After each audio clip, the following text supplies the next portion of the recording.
On the heels of a border crisis that continues to eat into the president's poll numbers, the White House is reportedly considering executive action to restrict migrants' ability to seek asylum at the U.S.-Mexico border.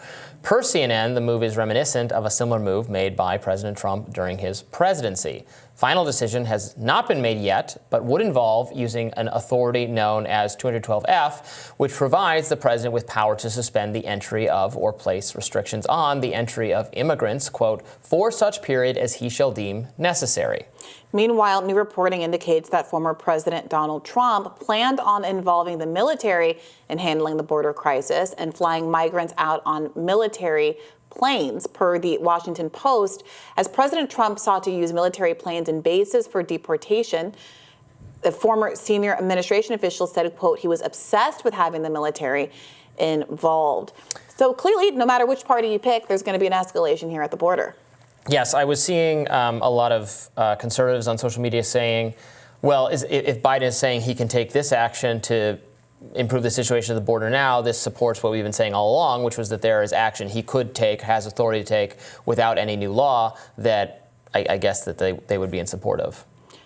It's an apples and oranges comparison.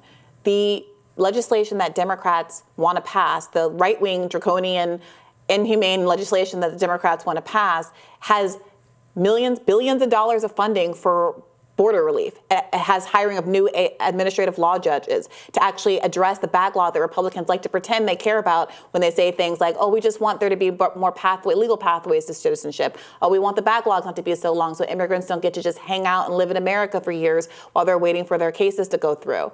If you actually care about those things, you would care about actually funding resources to process immigrants faster, including people who have legal asylum claims. So now to say, well, because he has narrow executive authority to basically deport anyone who doesn't seek asylum at a port of entry as opposed to elsewhere is ridiculous. I'm sorry, it's just ridiculous. And it's banking on the idea that people don't know what the heck anybody's talking about, which is true because largely the news media doesn't explain to people what's going on. For example, this issue about whether or not these are illegal versus illegal asylees.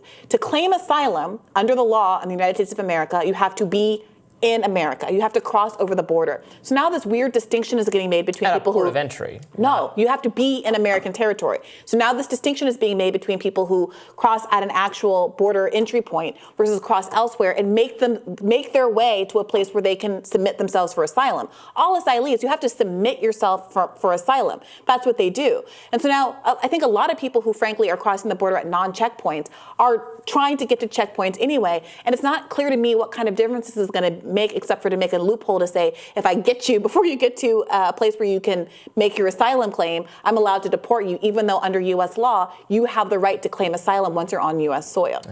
Well, I am one of those people who supports making it easier for people to come here legally, not just for asylum reasons, but so they can come and work in the country and support our economy and participate in it and pay taxes like everyone else. And that way, the perception that they come here and are like disproportionately taking benefits or something that they're not paid into could be dispelled by letting people come in and have a legal status and work. We want them to work.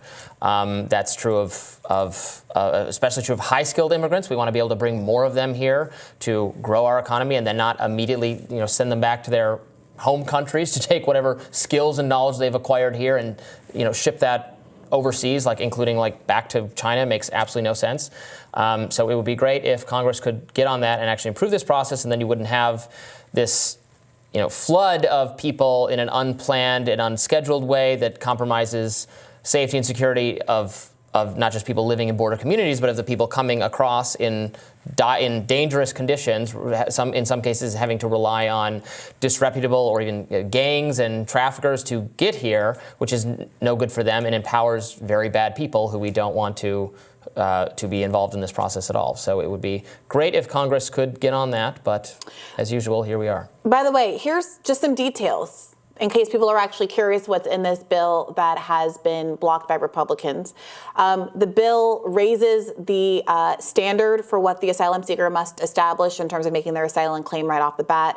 They must establish clear and convincing proof that they have credible fear of prosecution if they stay in their country. The standard would change to a significant possibility. So basically raising what they have to argue they've been experiencing and wherever they came from. It moves most new asylum cases to the Department of Homeland Security as opposed to by immigration judges. It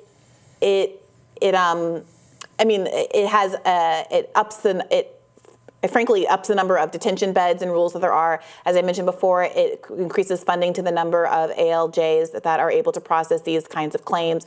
It's been much discussed how much there's this trigger that puts into effect where more actions can be taken once the number of immigrants over the border eclipses a certain amount, which it has been eclipsing over that amount for like a year now, 4,000 per day over 7 days. It can have this added authority to do enforcement, and on and on and on. It is it's a $118 billion bill, $118 billion that all goes to addressing the crisis at the border.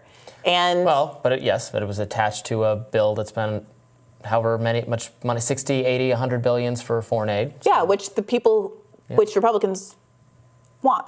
Well, and they don't which want most the Ukraine Republicans aid. want. No, and let's be really clear about this.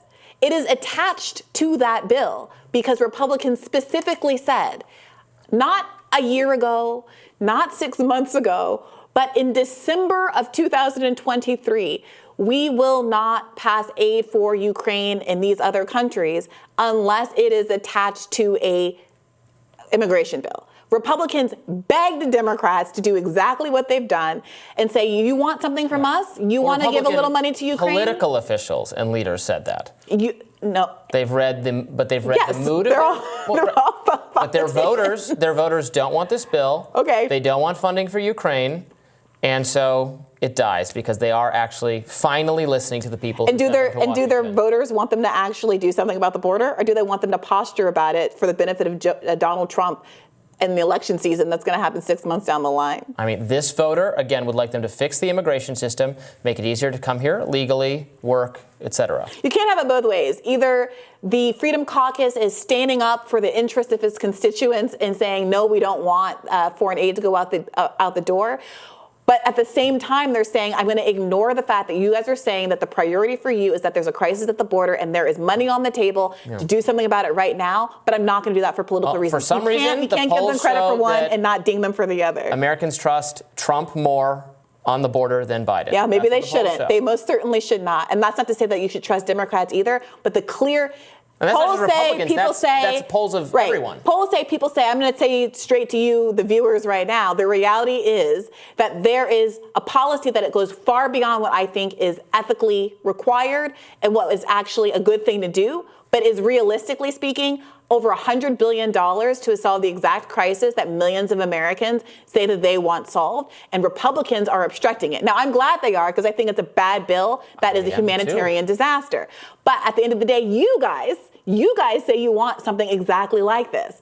And it's the Republicans who are saying, no, we think that we prefer to have Trump be able to argue this issue and have better electoral chances than to actually do anything to process immigration claims sooner or to stop the sheer volume of people who are coming across the border. You sound like you're arguing with me, but we both dislike I'm not arguing with many you. I'm key aspects of the package and are glad to see it defeated. So, good. More Rising right after this.